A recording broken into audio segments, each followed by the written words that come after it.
Hello everybody, you're very welcome back to Clown Farm and Cookery School. A chocolate mousse is a lovely light dessert. I'm putting Baileys in it today, but you can leave it out. You can substitute it for even orange juice, for Tia Maria, for Kahlua, you don't have to put anything at all in there. That's the lovely thing about it. I'm going heavy in the percentage of chocolate, but you can lighten it down. Sometimes when there's kids in the house, they mightn't just like that strong chocolate. I absolutely love it. So we're going to get started on our chocolate and Baileys mousse. So in here I have a good quality chocolate. I'm using a Lindt 70%, but again, that's not written in stone. You can use a 30% or whatever suits you, or whatever you think would suit your home. So I've just broken up the chocolate into pieces like that. And on my hob I have some water heating up, a small little drop of water, which I'm going to place. This is kind of a bain-marie style. I'm going to place our bowl. Remember, don't let the bowl touch the water. It has to be suspended. So I'm going to pop that in there and allow that to melt. I'm turning down now. Even at that, now I think my heat is a little strong because there's a good bubble there, or a good boil. So there's no need. So I'll just turn it down further, just the slightest little heat, because remember, chocolate will melt in your hand. So that will give you an idea how much heat we need for chocolate. So the next thing, we're going to crack 2 whole eggs into the bowl.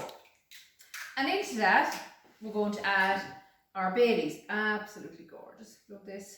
Love Baileys. So a good tablespoon of Baileys in there.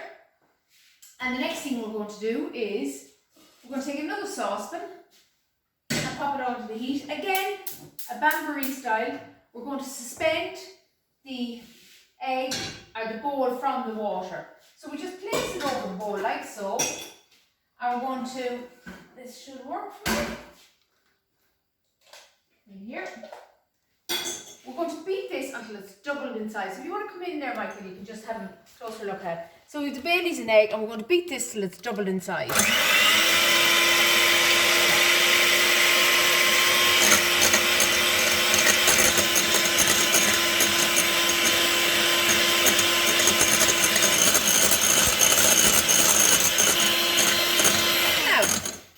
Our egg mixed up nicely, and it's pale.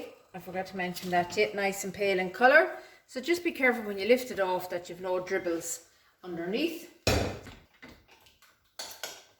So our chocolate is fully melted. So we lift that off the heat, and we're going to come back here. And I also have some cream lightly whipped. So what I'm going to do now with my spatula is I'm going to add the chocolate into our egg, into our mousse.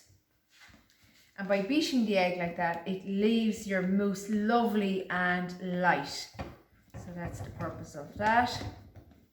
That's all our chocolate in, and just fold it in a little bit before you add in your chocolate, or sorry, before you add in your cream. It is very important to lightly whip your cream. So just take a little bit of cream now, and we kind of temper our mixture just like that, and folding it in, and then we add in the rest of our cream. So we just continue to fold. We continue folding in until it's all fully combined, and that's just literally a minute. So it's a lovely rich chocolate mousse. And you could also use, maybe in the summertime, a lovely raspberry cordial in here. Lovely, give it a lovely flavour. So that's it. It's as simple as that, just a few ingredients, and that's it. I have here our martini glasses, but you could serve these in even little the honey jam, you know, the jam jars for the, or the jam jar. That's a kind of a contradiction, but the jars that you put the honey in, they're smaller than a jam jar. And so just literally pour your lovely chocolatey deliciousness into your. So make sure you use a spatula. You want to get all of that lovely chocolate mousse out of there. So they go into the fridge overnight, certainly for 4 or 5 hours to set. And just before, just 1 second, before you pop them into the fridge, you see that one there now has a little dribble of chocolate mousse up the side. It's no big deal, but what I would do is just get a little piece of kitchen paper and just remove that little blob, just for presentation. Just take your time at it, and that's it.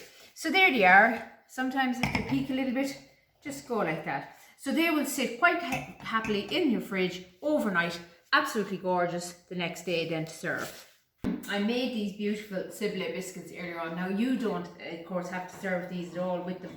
This is just to give you an idea. These are, I love these biscuits, little buttery biscuits. I just made different shapes. So basically, I'm just taking some out there to show you, and I can only seem to pick out the same type.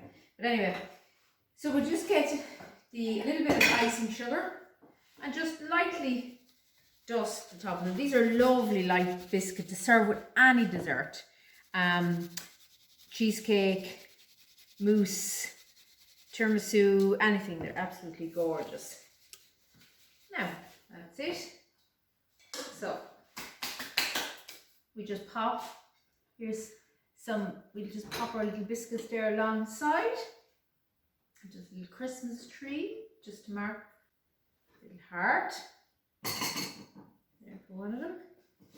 So then the other thing I want to show you was here, just as I to say, kind of this time of year, to try and get away from the kind of buying of fruits that are being imported, especially fruits with such short shelf life like strawberries. So this is just an alternative. So this is a lemon zester, but you could also use a vegetable peeler and slice up your little thin strips of orange really, really well. And this is the same thing. It's not an ester, I just happen to have it. And so just get it down by the side of your orange. You can use this for lemons, you can use it for limes. And this is what I'm going to decorate the top of our mousse with. So I also got the good percentage cocoa chocolate, and I melted some on a little piece of parchment paper about 4 inches by 4 inches. I let it set in the fridge until it got really hard, and then I broke it up into bits, pieces like that, kind of like flaky. And then I'm just going to, in on top. Now it melts very quickly. The heat of your fingers is enough to melt it, so you have to move very quickly. Well, if the kids do it, they'll enjoy licking their fingers afterwards, which I have to go do now and wash my hands, because you see what I mean? But anyway, kids won't mind. So I think the chocolate flake, you could also dust it with some cocoa or drinking chocolate on top. And again, back to our orange, and just a little bit of orange on top, just like that. You could crystallize these little orange zest as well. So it just gives, rather than putting on the raspberries or strawberries, and it's a lot cheaper as well. And that's it. So there's your lovely chocolate mousse. We decorated with some chocolate and some orange zest, and served with this lovely ciblé biscuit. Absolutely gorgeous. That chocolate mousse will sit quite happily in your fridge for a couple of days. You can make the biscuits up and store them in a kiln or jar for up to 2 weeks. And your chocolate can be melted and made ahead, broken up into pieces, pop it into a freezer bag and have it in your freezer 3 months beforehand, up to 3 months. Keep very well, and just open your bag and just sprinkle it on top like that and pop it back into your freezer. So that's just a few little simple ideas for your chocolate mousse.